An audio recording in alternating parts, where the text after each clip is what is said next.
of those early days like an afterthought, practically.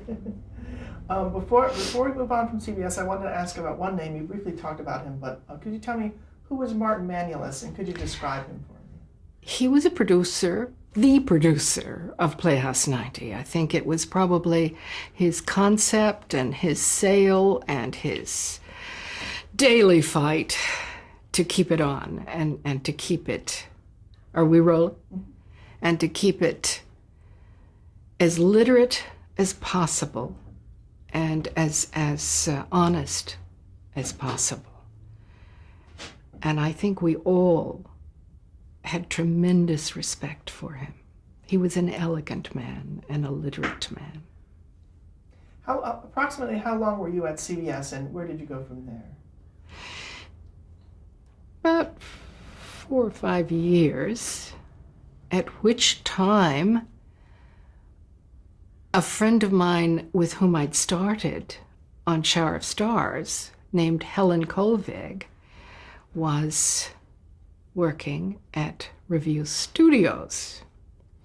And when Revue Studios bought Universal, right after Spartacus probably was close to bankrupting them, she called, and I thought, oh, this is a whole new era that was beginning. And I was part of the crew that went in and helped salvage as much of the Universal costume stock as we could, because they were beautifully made clothes from 30 years. Deanna Durbin and Lana Turner, and the accountants wanted to get rid of them and burn them for tax write-off. So I think most of us pretended to do bonfires, but salvaged anything we could. And then, of course, as Revue moved in, and it was the great era of Westerns. And I was as happy as a lark, because sometimes I would be able to fit 6 Westerns a week, maybe. And of course, the writers never paid any attention to, you'd be fitting a script that was taking place in the Texas Revolution of 1837, and maybe a week later you'd be fitting something that would be taking place in the gay 90s. But you'd close your eyes and go ahead anyway. It was just wonderful Westerns. Henry Fonda was even doing a Western called The Deputy. And I remember I would sneak down and peer backstage, because it was just such fun to watch all of these icons working. Lee J. Cobb, out from New York, was doing, I think it was called The Virginians. There was Wagon Train, there was Laramie. I've lost all the names, really, but I can remember Claire Trevor doing probably a Wagon Train. I even got to fit and work with Betty Davis on a Wagon Train. She played a madam bringing out 9 girls to the West and training them on proper manners and which fork to pick up and so forth. What was she like to, did she love doing it, or? Yes. And you know, every crew member loved her. There was something magnetic about her love of the craft that communicated itself. I mean, every grip, every electrician up in the rafters knew when she came on set and loved it. She had, been in battles, major battles with Warner Brothers, and sometimes they would almost cheer her. So what was a typical day like, let's say, during? Starting very early, at 6:30, no later than 7, the front gates would open and in would pour all the extras. And You better have had your first cup of coffee because it was nonstop from then on. You would fit and send out extras in hopefully the right periods to all the different sets that were shooting on the back lot, which is now where the Universal Walk is. We had stands of deers back there even. It was so great when the horses would arrive and be unloaded and all the activity and bustle, and you began to see what making Westerns in the great days of film was like. And so I was happy as a lark cutting my teeth there. Now, were you stationed in one place, or did you move around the sets? Yes, I would. In other words, if I had fitted 3 Westerns that were shooting on different sound stages at the back lot that day, then I would visit those sets and you would have to kind of establish your principals in their costumes and make sure the right extras got on the right set. It was troubleshooting all day long, and very often we went to work in those days in rather Givenchy-like little outfits and Capezio pumps, and the next thing you knew, you'd be on the back lot in the middle of horses. And then, of course, it's a 12-hour shooting day, and then all the hordes would pour back in, and you'd check in extras, costumes, principals, etc. And that afternoon, you probably were back in your fitting room fitting things that would work the next day on other shows. So the average day was maybe 14 hours. Now, Helen Colvin, you worked with her side by side. Now, she was head of the department with Vincent D. And fortunately, I had known her at CBS. And so it was a pleasure. What was she like? Very steady, very calm, or at least that was her exterior. Very talented and knowledgeable in period as well as fashion. But I think she loved period as much as I did. And I'm trying to think, I think one of the greatest things she ever got to do was Centennial. We need a cat wrangler. You mentioned a name, Vincent D. Who is he? He was head of the costume department, and he had been head of the department at Review Studios. Do you want me to pick up the cat, Gary? Should we stop for a second? No. Yeah. Okay, we're talking about Vincent D. and who he was. Can you describe him a little for me? Vincent D. once confessed that he was on his way home to Philadelphia from, I think, the Korean War, and he needed enough money to either make the flight or the train or whatever it was to get home. So having come from an Italian family, probably of tailoring, he went to Review for a week and ended his life with them. He loved it so much, and he was a great administrator and ran a huge department, and I think was very good with people. Did you have a title?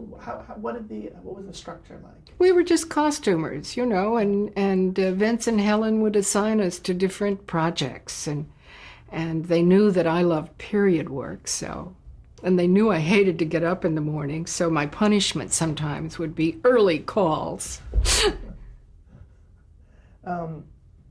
Were there any shows where the clothes had to be made specially, or they were all we had workrooms going at all times. Oh, okay. Yes, and you know, you would fit in the afternoon sometimes for things that had to work first thing the next morning at 7 o'clock. And so the workrooms would stay late, and you would try to be merciful. And I was fortunate in that I had grown up under my mother's sewing machine, and I had learned fitting because I had learned to sew. And so I think the workrooms rather liked me because I knew what could be done fast and what couldn't, and would try not to ask for the impossible. And were you able to be creative while you were doing this? Or Yes, absolutely. You got to play with color and fabrics and textures and great hats coming out of the old Universal closets. And, you can change a ribbon and add a flower and change the period sometimes. So, yes. Was there also concern about budget constraints? Always. Always in film. So there was a lot of repeating of the same. Would you make a costume knowing that you could use it the next day or the next week? Mm-hmm. Yes. Usually you would pull from stock and then try to change it, maybe with necklines or collars or... When you had a guest star on something like Wagon Train, did you fit them? Did they come in for a fitting? And Yes. For some reason, I will never forget fitting an actress named Rhonda Fleming, flaming red hair. And it would be like 15 changes that had to be established out in the back lot the following day. So, to accommodate the stars that were used to being treated majestically at Warner's and MGM, et cetera, and still make the deadline the next morning was always a challenge. Another show that Review was doing was Alfred Hitchcock Presents. What was your association with that show? Well, that was so wonderful because that was like being given dessert when you were good because you'd be sent onto set and you would get to watch him work and great actors work, and the scripts were always fascinating. And that's actually the way I became a part later of the little Hitchcock cadre, because Lew Wasserman lured Mr. Hitchcock away from Paramount by building him his own little studio within the studio at Universal. And so when Mr. Hitchcock discovered how fast his television crews worked and how much less expensive they were, he concocted a project he'd always wanted to do called Psycho. And all of the television anthology crew got to work on it. And again, it was a fun cast. Tony Perkins was great. And Vera Miles and... well, before we get into Janet, Psycho, let's talk a little bit about the show itself. Yes. Did you work on the episodes? The anthologies? Mm-hmm. Generally, they were fitted by Helen. That was a very special assignment for her. And of course, you would work in conjunction. But she loved doing the concepts for that, and I don't blame her. And this show was known for the wraparounds that was done with Hitchcock himself. Yes. Where he introduced them. And I got to usually do those. And that was great fun. What were some of the things that you did or that you remember from doing them? Well, Mr. Hitchcock, you mean his intros? Mm-hmm. Well, Mr. Hitchcock wore black suits and white shirts and black ties. That was a standard, wonderful uniform. But I did end up being very shy, but I became acquainted with him by doing them. I think one of the most vivid things I've ever remembered is his being stood up by his limo driver and asking me to take him home. And I got to put him in the passenger seat of my little VW convertible and head out to Beverly Hills. And I have never forgotten the looks and almost accidents along the streets as they looked over and saw that famous profile. crammed in your Yes. car. So were you present on the set when he was doing those introductions? Yes, And- I cut my teeth on the anthologies doing set work, and that's how I really learned matching for film. And what is that? Matching is making sure that your editors can cut from scene to scene. You know, if your coat is buttoned in one scene and undone in another, if your collar is crooked, if your ties don't match. In other words, it's a simple way of learning how to match so that you can intercut from scene to scene. Those Hitchcock introductions, were they done a lot in one day or one per day? No, he would come in and do maybe 5 at a time. They were written by a man named James Allardyce. Did you ever meet him? Or? No. Or maybe I did, but I am so sorry. I don't remember. You were talking a little bit about how he used the crew to make Psycho. How did that come about? Was there an announcement made, or how did you know that they were going to be making this movie? We were just assigned to Psycho, and he made it on the back lot, and we went to work the same as we did every other day, but we were just beginning to work with the master in a very different kind of black and white project, too, in the middle of Technicolor. And did you know from the outset that it would be black and white? Yes. Yes. He felt that conceptually that project deserved black and white because he didn't want to do the blood because it would be red, and he felt it was more vivid when the mind puts the colors in. And what were going to be your duties on Psycho? I was on set exactly as I had been on the anthologies. And so I was able to watch day in and day out real filmmaking with the master and be a part of problem solving every day.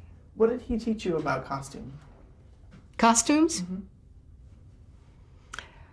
Particularly, I remember his saying, "You will laugh at yourself with what you're wearing in 10 years, and it will come around again in 20. And that has always stuck with me because his sense of classicism often make his films stand up classically for years to come. Was there a lot of research done for Psycho in terms of the costume design? No, not really. I think Helen bought Janet Leigh's outfits at what was then called Jack's, J-A-X. It was a very famous Beverly Hills shop that had those wonderful big skirts, tight belts, and kind of wonderful crisp silk shirts. It was fun, though, with Vera Miles,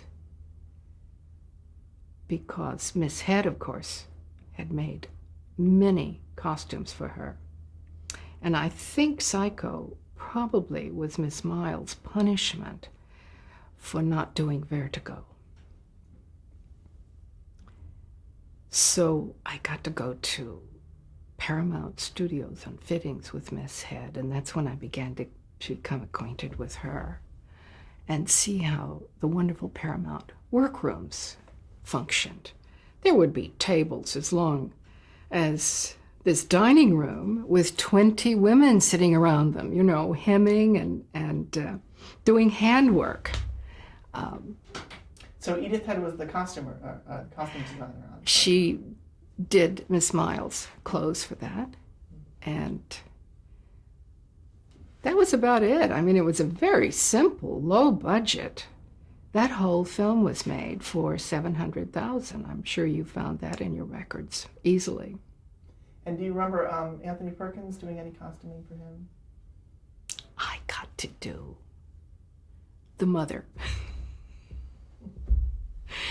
It was kind of creepy and bizarre, but we did the dummy in the basement, in the rocking chair.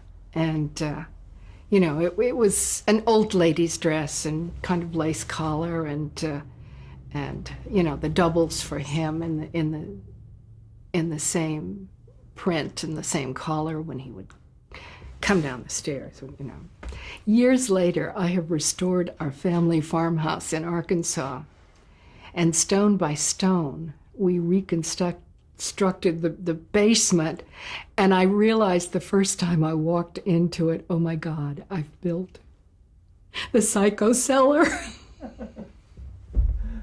Now, was it difficult to, he was obviously bigger than... Yes, he was tall and angular and the longest old lady shoes you've ever seen. What do you remember about the shower sequence in terms of the costuming? That it was interminable, and you would not think a costumer had to be involved there, but by that time I think Miss Lee and I had developed a humorous relationship, and she was never nude in that entire shower sequence. It was beautifully storyboarded, and Mr. Hitchcock sat down and explained it to everyone and how it would be done. And so the problems were to cover Miss Lee, maybe the breasts or the nipple, and shoot so that the mind again, would, with fast intercutting, you would put together 3 weeks of shooting and have, theoretically, a nude in the shower. But... Just stop there. Pause for just a second. Okay. Oh, no. Did we stop? No, okay. So okay. All right. So conceptually, did you come up with the idea of how this would be? Yes, I worked for 3 weeks, and we could take that clock down if you will. Well, it's good sound effects. Okay, so we're going to pick up, if you can describe how you were planning on working with Janet Leigh for the shower sequence in Psycho. Well, isn't it fun because everybody wants to know about this sequence, seemingly. It's probably one of the most famous scenes in any of his films for some reason, but it was because of just that. To get around censorship and to accommodate Janet Leigh, who did not wish to be nude, we storyboarded and shot the shower scene, and I would be gluing things on in the darndest places, and we became well acquainted, let's say. And I think when we run into each other, which is seldom, but we still giggle a little bit. It was just gluing, pasting, a fine line of where the camera had to go. And again, her movements, and sometimes she might move only, 4 inches. And then we would have to see dailies. And if the nude paste-ons in strange places would be seen, we would have to go back and reshoot that. But fortunately, I don't think I cost him very much film. So it took more than 1 day to shoot the shower? We shot that shower scene for 3 weeks running. And what actually was used? For what? For Janet Leigh. Pasties, moleskin, nude body stockings that were cut up, panties that were sometimes glued on the hip, but would cover the rest of the body so that you would see just maybe that much. So it was a cut and paste for 3 weeks running. And then, of course, the water would come pouring in and take everything away, and you'd start over. And basically Hitchcock was following a storyboard. Yes. Going shot yes. by shot. It was so great because all of his films were storyboarded. The birds had the most wonderful storyboards that were like paintings, and you knew exactly what would be seen and you know, how it would be cropped. The colors often would be given to you because that's what he wanted to see. He was an art director, first and foremost. Before we leave Psycho, I wanted to ask about the secrecy on the set. There was sort of famously didn't allow people on the set for that movie. Well, I think he wanted to build a buzz, for one thing, plus the fact that there were a lot of sequences involving some nudity, so that at that time stars were very protective of themselves, and rightly so. And also, he didn't want anyone knowing what was happening, because the ending, everything, was a great surprise, you know, and to let the press on and for them to see Tony in the mama's costumes. I mean, all of that would have given away the surprise elements. And oh, Marty Balsam, you know, that whole incredible rigging that went into the stairway shot. I mean, all of that would have been given away. Were you there for it? Did you see it? Yes, yes. I was there every day, from beginning to end. It was the best learning process you could conceivably have for filmmaking from a master. And that's what he had sort of formality on the set. He came in the suit and everyone. Yes, if you see pictures of us working, you'll probably see Hilton Green in suit and tie, and Mr. Brown, and even our ADs were in suit and tie. I went to work every day in little Givenchy-like tunics and skirts, and sometimes leather gloves and little leather heels. Did you see the film in rough cut? I saw dailies every day. And that's the learning process right there. To this day, I really miss dailies that were as formal as that, because that's like your reward at the end of a shooting day. You get to see what you got on camera the day before. So it was a great learning process. Were you surprised by the phenomena that Psycho became? Yes, totally. I think he was too. And it's talked about even to this day. Before we move on to the other movies, I wanted to ask, for the Hitchcock Presents, what other costume elements did you use for those intros? Do you remember any of the hats or any of the other accoutrements that were used? He usually had props. He kept his persona fairly classic. He loved props. Did he enjoy doing those? Yes, he did. Yeah. It piqued his sense of humor. Okay, we're going to stop there.